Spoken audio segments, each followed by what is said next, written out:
Second professor Harris, hold on. Sudhanshu Trivedi waiting from long, Anurag Udhariya waiting from long, hold on.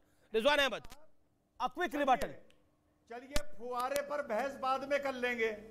Harris साहब, आप इतना बता दीजिए कि डमरू, स्वास्तिक, कमल, त्रिशूल, क्या ये इस्लामी संस्कृति से जुड़ी चीजें हैं या सनातनी संस्कृति से जुड़ी चीजें हैं? इतना ही बता दीजिए। Professor Harris 10 second professor Harris बता दे रहा हूं।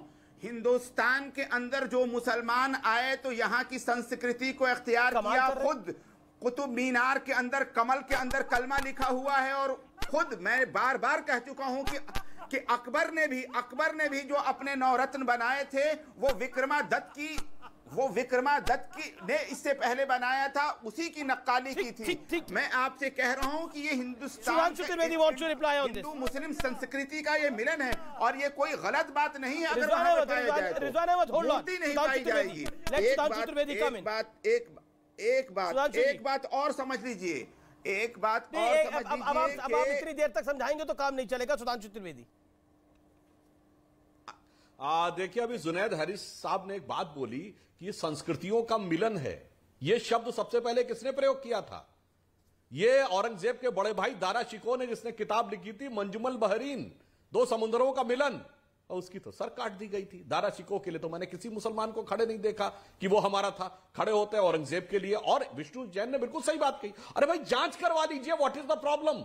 साइंटिफिक आर्कियोलॉजिकल की जो आपने जांच के लिए स्टे कराया हुआ है, जाके कह दीजिए खुलेआम जांच हो जाए, दूध का दूध पानी का पानी हो जाएगा। मगर जानते हैं अमीश जी क्यों डरते हैं साहब? अगर जांच हो गई, और जांच सिर्फ जमीन के नीचे खुदाई नहीं, अगर शरीर के अंदर की भी जांच हो गई तो शादाब चौहान, जाकिर नायक, मकबूल भट्ट, इफ्तिकार चौधरी, नजम सेठी, रियाज खोकर, जाने क्या क्या हकीकत में निकलेंगे। फिर आखिर में जिन्ना का परदादा पुंजालाल ठक्कर निकलेगा। और अंत में इनको डर इस बात का है कि अमर अकबर एंथोनी मूवी की तरह आखिर में अमर अकबर एंथोनी तीनों का बाप किशनलाल ही निकलेगा।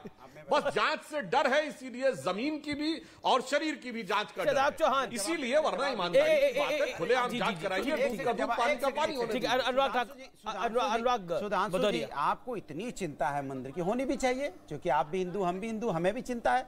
लेकिन काशी कॉरिडोर में जब इतने मंदिर टूटे गए तब आपको इतिहास, तब किसका शासन था, जरा बता दीजिए। अमर अकबर एंथोनी पे आप क्या कहना चाहते हैं? नहीं, मैं कह रहा हूं कि जो मंदिर, जो वहां पे अमर अकबर एंथोनी पर तोड़े गए, सुन लीजिए अमर अकबर एंथोनी, अभी सवाल का जवाब आपने एक सेकंड, देखिए आपने, तब तो सुधांशु जी आप कुछ नहीं बोले, तब तो चुपचाप बैठे रहे, आपने मंदिर तोड़ते हुए देखते रहे। किसकी सरकार थी वहां पे?